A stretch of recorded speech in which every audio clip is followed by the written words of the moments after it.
Mile high hello everybody in Broncos country, and welcome into another episode of the Dove Valley Deep Divers podcast. I'm your host Lance Sanderson, and joining me as always is your Denver Broncos insider and Mile High Huddle senior NFL draft analyst Erick Trickel. Erick, it's been a long time since I got a chance to talk with you, man, with hunting camp and everything like that, so it's good to catch up, man. How are you doing today?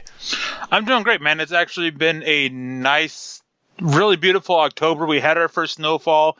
But first snowfall in Alaska is like a 2-minute warning. It is, if you haven't done anything to winterize your property yet or get your snow tires on, do it now.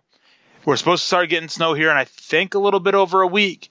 And it's supposed to be snow that sticks. Starting to get cold, but it's so beautiful out here. And I'm loving it because all the sea life. I live right on the river, the mouth of the river. And so we get to see all the belugas and the seals and all this stuff like that sit there and coming up and hanging out there and go out and watch them and get to see that, and that's absolutely awesome.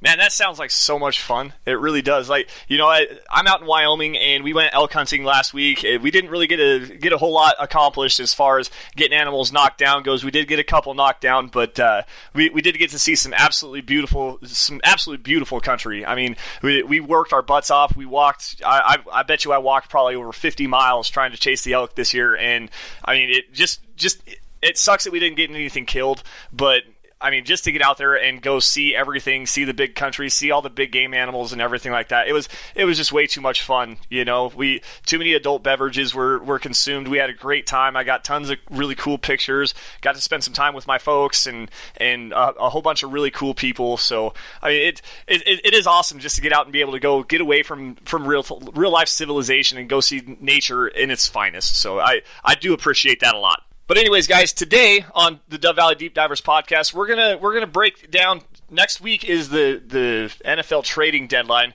and we've already seen one trade with the Denver Broncos, seeing Emmanuel Sanders shipped off to the San Francisco 49ers for a 3rd round and 4th round pick in the 2020 NFL draft. And the Broncos do have another couple of guys that have been rumored to be on the market right now, so we're gonna break down a couple of those guys for this week's episode. So, guys, here we go. This is the Overtime Podcast Network. All right, everybody. So as we already know, it's been a couple days past at the time of this recording since Emmanuel Sanders had been traded to the San Francisco 49ers. And I personally believe that the Broncos did a very good job in this trade. I think that they maximized the value that Emmanuel Sanders has for this team and for the team moving forward. You know, we're talking 32 years old, last year of his contract, and I mean, he was playing well, but it just seems like he wasn't a primary focus on the offense as much as he has been in the past couple of years. You know, so. Let's get rid of an aging player. Last year of his contract, we got a lot of young guys in Cortland Sutton, who's been playing very well. Deshaun Hamilton needs to see a little bit more of the field. Obviously, Juwan Winfrey, and then John Elway kind of slipped up earlier last week and said that Tim Patrick was going to be coming back after the Week 10 bye, more than likely. So, and that is all subject to change. But I mean, just the young guys that the Broncos have, getting Sanders out of the way and out of the fold, it sucks. It really sucks to see a guy like Emmanuel Sanders, who's very personable, he's candid, and he's a big fan favorite. He plays hard every time he's out on the field, catches a lot of footballs, you know, but the Broncos are rebuilding this roster, and it's time to see what the young guys have. And they did a good job in maximizing the value that Emmanuel Sanders had by getting a 3rd and 4th round pick. Now, Erick, I want your thoughts specifically as to how the Broncos did in this trade. Go ahead. I think that it's absolutely aces what they did. They took a guy who, even in his opening comments with the San Francisco 49ers, came out and said that he only has 2, maybe 3 years left to play. Denver went and got a 3rd and 4th round pick, and I don't care that they gave up a 5th round pick for him in addition with him to get those picks. But they got 2 high picks. One of them is going to be in the top 100 for a guy who has 2, maybe 3 years left. And a guy who wasn't going to be on the roster next year. A guy who didn't want to be on a losing team. A guy who wants to be on a contender. A guy who benched himself against the Tennessee Titans, who has caused issues in the locker room, especially with their offensive coordinator. Like, this is a guy he wanted out, and they obliged. And there's nothing wrong with that. And I think that as everyone has said, it was best for both parties to move on, especially at this time. Denver got a great deal in return. Again, I absolutely love it. Love what they did. They're going to be able to go get 2 guys who have 4 years, basically a 4-year contract the moment they get drafted. And as long as Denver's able to hit on their those draft picks, like, it's going to work out for them. Like, and it's much better that they went and got those because they gave up a 5th round pick for him. While the max that the Broncos could have gotten for Emmanuel Sanders if he hit free agency was a 5th round compensatory pick because he had 10 accrued seasons in the NFL. Once you hit that mark, that is the most you can get. So they absolutely won this. Like, I don't want to say they won this trade because it's a good trade for both sides. But if I had to pick a winner, it would definitely be Denver because they got much better value in return than what they gave up with Emmanuel Sanders. Yeah, absolutely. And part of the reason why they did get as good a value as they did, and we'll go back to the article that I wrote. Did the Broncos maximize the Emmanuel Sanders value in that? The Mohamed Sanu trade was a big key in this, and this happened earlier in the morning. It was like one of the first things that I had seen. It was like 5:00 in the morning. I got the notification that the Patriots had acquired Mohamed Sanu for a 2nd round pick, and that to me was absolutely mind-boggling because Mohamed Sanu, while yes he is a quality player as a number 2 wide receiver, and I mean, he's been overshadowed a lot of the time for the course of his career because when he first started playing, he was with the Cincinnati Bengals, and they had A.J. Green. How can you not throw the ball to A.J. Green? They also, I believe he played with Marvin Jones. I may be mistaken on that, but I believe he played with Marvin Jones as well. So then he gets down to the Atlanta Falcons, and he's behind Julio Jones. And then they take another 1st-round wide receiver out of Alabama, coincidentally, and Calvin Ridley. So those are your top 2 guys. Mohamed Sanu was kind of the odd man out in the entire situation, so he never really had a huge amount of effectiveness, so much so that he had never had a 70-catch season in his entire career. He'd never eclipsed 850 yards in his entire career. Now, I mean, we're splitting hairs here. It's not really a good analysis to just look at the box score, but you can get kind of an idea of the effectiveness of a player based on the box score and the stats that they are able to collect, Emmanuel Sanders was sitting right next to Demaryius Thomas for 4 years. He had 3 years in a row over 1,000 yards. One of those seasons was with Trevor Siemian throwing him the football. And last year, he only played 12 games and had 67 catches for 858 yards and 4 touchdowns through 12 games. He was well on his way to breaking another 1,000-yard season with Case Keenum at quarterback. So, I mean, there was plenty of opportunities for Sanu to be able to break out and have that kind of an effect over the course of his 8 seasons, but over 10 years, Emmanuel Sanders has been far and away the better player. So the Broncos leveraged the New England Patriots in the way that they had traded a 2nd-round pick for Mohamed Sanu. They ended up getting 2 not really premium picks, but 2 higher picks on the end of the 2nd day and the beginning of the 3rd day, which is about mid-2nd-round value, somewhere around in that. The Patriots are going to be picking in the 30s again this year. There's no doubt. They're probably going to end up in the Super Bowl. They might end up winning the damn thing again, which I hate to say that, but so the Atlanta Falcons are going to get like pick 64 or 63 in the 2nd round. The Broncos are going to be picking above that, so they're in terms of value speaking. So they leveraged that trade, and they did a really good job. And as Eric mentioned, just the fact that they're now getting 2 picks this year in the 2020 draft as compared to a 5th-round pick in 2021, that's a huge win for the Broncos. I firmly believe that the Broncos absolutely won this trade. And now moving forward, kind of like I'd said earlier, just the young guys. Eric, who do you think is going to be the young guy of the 3 guys that the Broncos currently have on the roster, and the 4th guy in Tim Patrick? They've got Deshaun Hamilton, Juwan Winfrey, and Fred Brown. Who out of those 3 is probably going to receive the biggest impact of the fact that Emmanuel Sanders is no longer with his Denver Broncos team? Well, before I get to that, I just want to go back on one thing that you said about how Denver absolutely won this trade, and just kind of explain why I'm not saying that either side really won it. San Francisco 49ers, they have a great defense. They have a great running game. But Emmanuel Sanders has more yards this year, I'm pretty sure, than both the top receivers for San Francisco combined. They are lacking weapons in their passing game outside of George Kittle.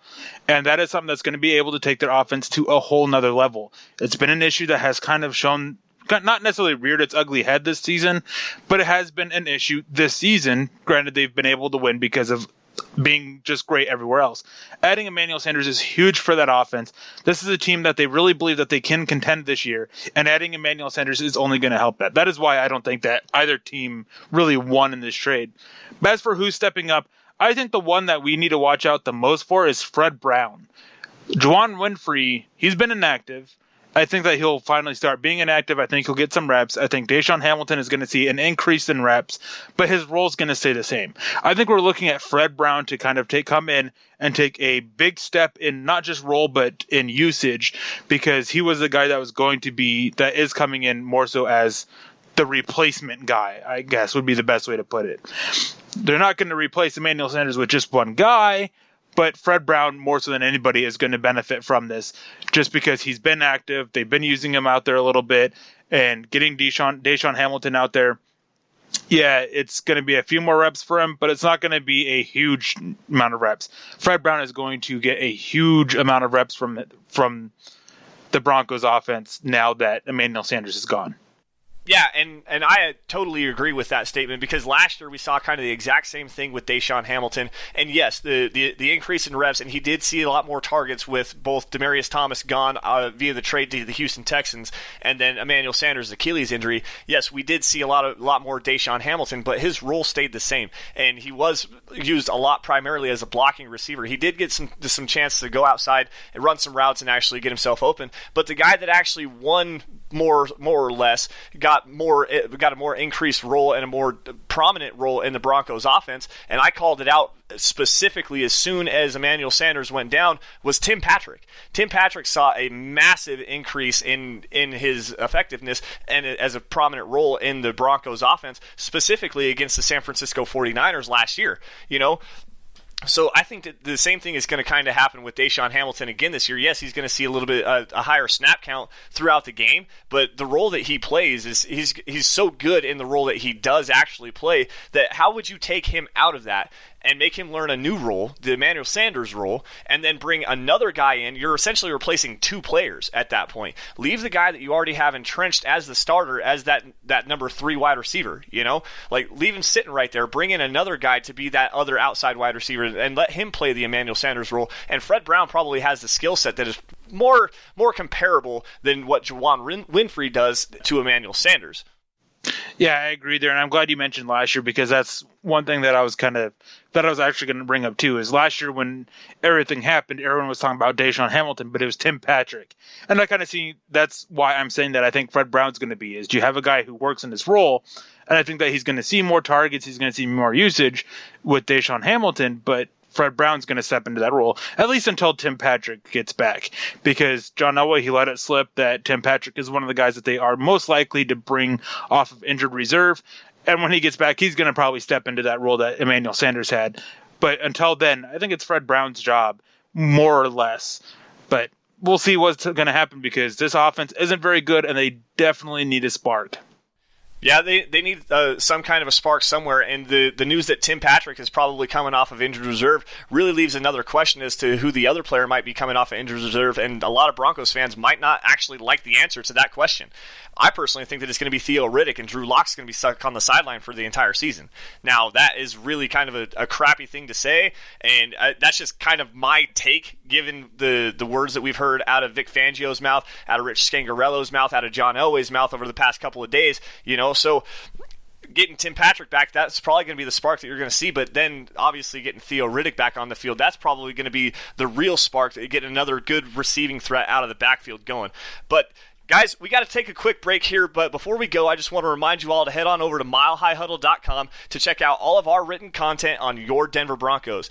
At the Huddle website, you'll get breaking news, analysis, and opinion articles, as well as in-depth film breakdowns of not only Broncos players, but matchups to watch in an upcoming game, and also our top-notch NFL draft coverage. Also, make sure you take a couple of minutes to create your own personalized profile, hit up the comment section, and voice your opinions on any topics that you agree or disagree with. It's completely free, it's easy to use, and we all love to discuss Broncos football with our readers. You can also sit in with us during our live game thread to talk your thoughts on how the team's performing as well. So with that, guys, we got to step away right quick. Sit tight. We'll be right back.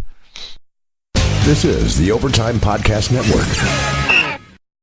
All right, guys, welcome back to Dove Valley Deep Divers. We just got done breaking down our thoughts on the Emmanuel Sanders trade, what it all kind of means for the Denver Broncos moving forward for this year, and also kind of a little bit for next year as well. But now we do got to get down, and I'm going to let Eric kind of run the second half of this episode. I'm just going to ask you a bunch of questions about some of the guys that the Broncos have been rumored to be on the trade market per what you have told us in the private group chat.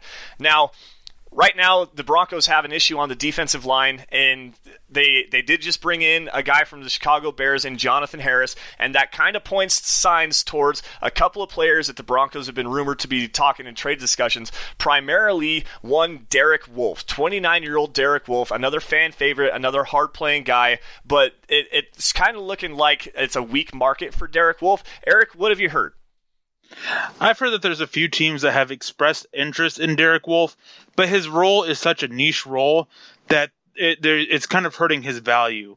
I'm not sure he gets traded, but I wouldn't be surprised if he did, simply for that reason. It's, again, just such a niche role that the interest in him is going to be limited, but there are teams that are interested. There are teams that are talking to Denver, and I know that he is a favorite of the coaching staff here in Denver, and he's a guy that they like to have around. They've had discussions with him about keeping him around and extending him, so we'll see what happens, obviously, with the trade deadline coming up in just a few days. Now, on the flip side of that coin, we do have another Broncos defensive lineman that could potentially be on the trading block as well, and it's a guy that's actually gotten thrown on the bench and become a game day inactive over the past couple of weeks in the effort to get nose tackle Mike Purcell on the field a little bit more in the running game. And this is a player that is a very dominant player in the running game, and it was a very big question mark as to why he got benched down, and that is Adam Gotsis. And I don't necessarily know if there's probably a big market for Adam Gotsis right now, but as far as a run defender that can offer some pass rush chops, he might have a bigger market than Derek Wolfe and actually be able to bring in some kind of a better pick than, a conditional 6th-round pick that you would get with Derek Wolfe. Eric, have you heard anything crazy about Adam Gotsis here lately? I've heard that, again, there's a couple teams that are interested in him, but there's a lot of concerns with him because of the fact that he was benched. Now, in my reviews of the games, I'm seeing Adam Gotsis actually doing really well against the run, and there's a bunch of statistical evidence that backs that up as well, with teams' successful run rates running at that left guard or that right defensive end that Adam Gotsis and now Shelby Harris mans, and having a much higher success rate against Shelby Harris for the offenses than with Adam Gotsis there. So there's definitely evidence there, and I think that the big reason why that the run defense is looking better isn't because Shelby Harris is at his more natural spot. It's because of Mike Purcell and Alexander Johnson. And I think that teams, if they went down and broke down the tape, they might be able to see that, and I think that might be why he has some interest there. I don't think that he's part of the Broncos' future plans, and as a result, I think that he should definitely be moved. But there's definitely issues there internally that have seen Adam Gotsis take the bench, and I'm not sure unless an injury, I have a hard time seeing him take the field again this year. And that is really unfortunate because he had been playing so well, at least for your eyes and for mine as well. He is a very good run defender, and he has actually started showing some pass rush chops over the past couple of seasons. So we've discussed it before on the Dove Valley Deep Divers podcast about how the Broncos starting defensive line needs to be sans Derek Wolfe. It needs to be Adam Gotsis on the right defensive end, and then Mike Purcell at the nose tackle, and then Shelby Harris at the left defensive end. Like, that would be probably the premier, or at least the best defensive line combination that the Broncos could actually muster right now. And Alexander Johnson has been helping a lot. He's been playing so spectacularly. He's getting high grades from Pro Football Focus. Take him with a grain of salt just a little bit, but he's getting very high grades from everybody. There's a lot of good talk about Alexander Johnson right now. So it's kind of mind-numbing to me that Adam Gotsis is kind of getting the shaft on this when Derek Wolfe has actually been playing worse than Adam Gotsis has. Whether it's a coaching favorite, go ahead, Eric. To be fair, Derek Wolfe has, after the Tennessee game, starting in the Chargers game, has really stepped up his play. He has been, don't want to say dominant the last few games, but he was dominant against the Titans. He played really well against the Chargers, and he wasn't the issue against the Kansas City Chiefs in that embarrassing loss either. So he's definitely turned it up, which I think does help his value some. But there is a reason why there are rumors surrounding him. Yeah, and that's probably because he's not a future plan or a piece of the future. Excuse me for stumbling over that. Now let's move forward just a little bit because we've got a big player here, and this is probably the one that you guys have stuck around to listen for. And Chris Harris Jr. We're talking another fan favorite. We're talking one of the best cornerbacks, if not the best cornerback in the entire National Football League. Maybe not this year, but based on his reputation from his past, Chris Harris Jr. is a guy that, at 30 years old, you could probably see him play for another 4 or 5 years at a fairly high level. And if he does have position versatility, he has played some of the safety role just over the past couple of years as well. So this is a guy, though, that if the Broncos are in a full-blown rebuild and they're going to actually try to get these older veterans that are still playing very good football, this is a guy that we really need to talk about. And there's one specific team. Eric, I'm going to let you tell us who is that specific team that the Broncos are in talks with Chris Harris Jr. Well, the thing to talk about with Chris Harris first is that the Denver Broncos were initially asking for a first or early second-round pick, and they've actually dropped their asking price, according to my sources, that they are now looking for a second or third-round pick, which could help facilitate a trade happening. Now, it still seems, I don't want to say unlikely that a trade happens, but there is a lot that needs to happen for a trade to actually occur with Chris Harris. It's the Broncos, they're not pushing to trade him like they were with Emmanuel Sanders, but they're not adamant that they're keeping him either. So there's that's up in the air. But the team to watch are the Philadelphia Eagles. Their secondary has been really bad and really banged up over this year, and they are a team that really does think that they can contend this year. And if they need to contend, then they have to go get that corner. They've been talking to other teams about corners. I mean, according to my sources, they've talked to the Minnesota Vikings. They've talked to the Arizona Cardinals. They even were talking to the Oakland Raiders about Conley. They were definitely talking to the Jaguars about Jalen Ramsey. So there was definitely a lot of interest in them from corners. They've had good discussions with the Denver Broncos.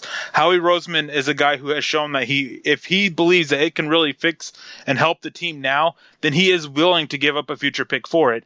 But the issue comes down to is what Denver's asking for it. The Philadelphia Eagles were not having any of that first-round pick, second-round pick talk. But now that it's a second or third-round pick, I think that we could see conversations happen a little bit more. Last I heard of really concrete stuff from the Eagles side about this is that you kind of want to see, or at least they want to see, what happens against the Buffalo Bills this Sunday.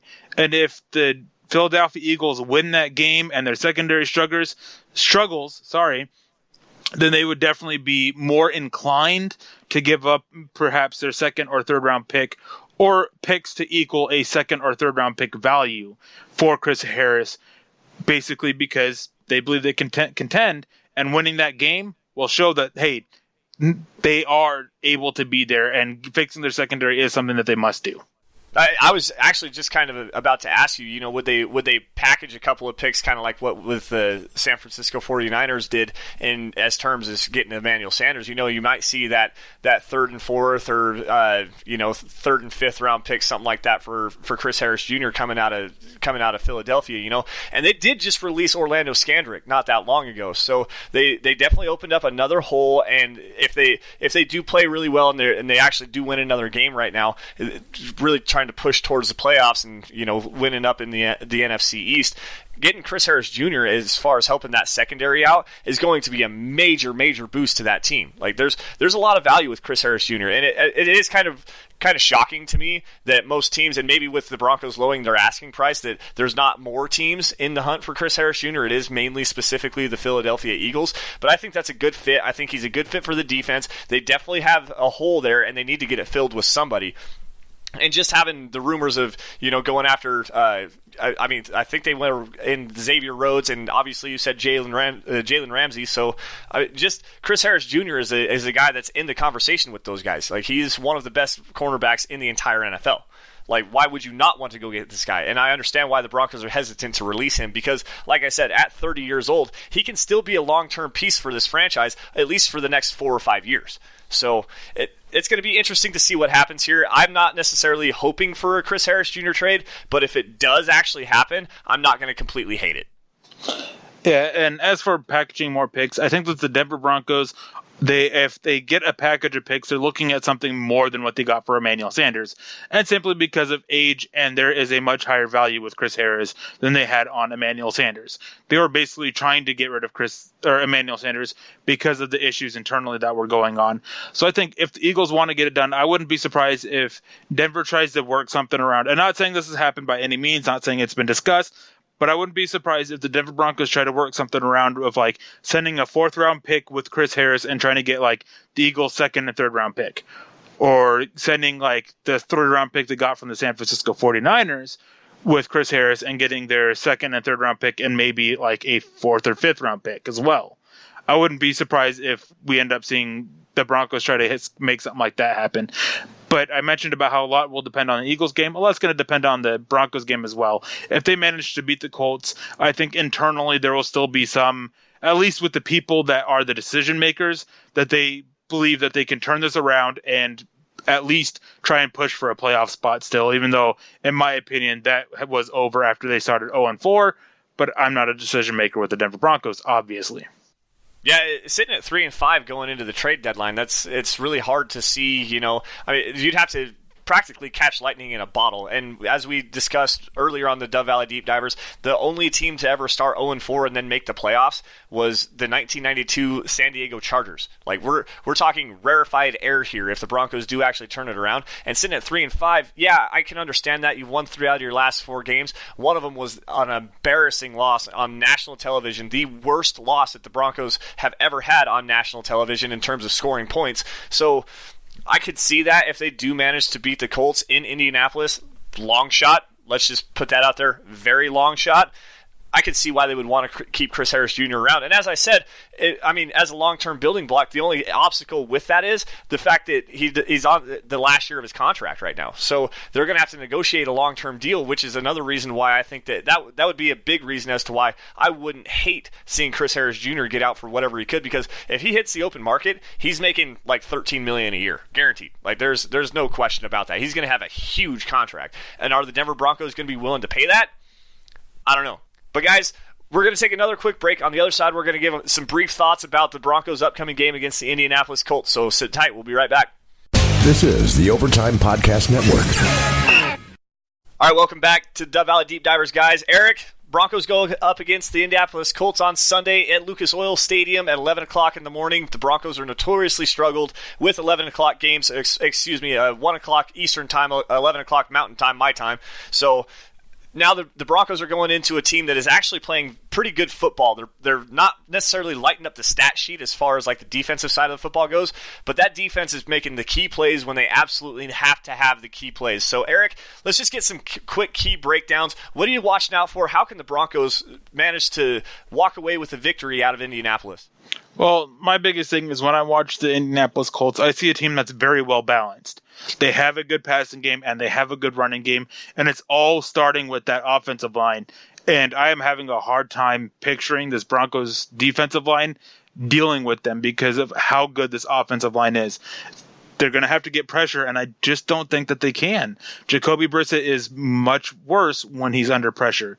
So a lot befalls upon Von Miller and Malik Reed and the interior guys. So that's my biggest thing to watch is can they get the pressure on Jacoby Brissett, and also can they stop Marlon Mack? He can be a dangerous weapon outside as a receiving back, as a runner. Like it's just such a versatile offense. Well, not versatile, but balanced offense. And while their defense does struggle, they're very opportunistic and they can step up when they need to. I have a hard time seeing Denver walking away with this one, especially with it being, as you said, an early game going on the road. They just tend to not do well with those kinds of games, especially recently. And after their embarrassing loss, maybe they find a spark, but I don't know. I'm just not seeing it. I think that the Broncos end up losing this one.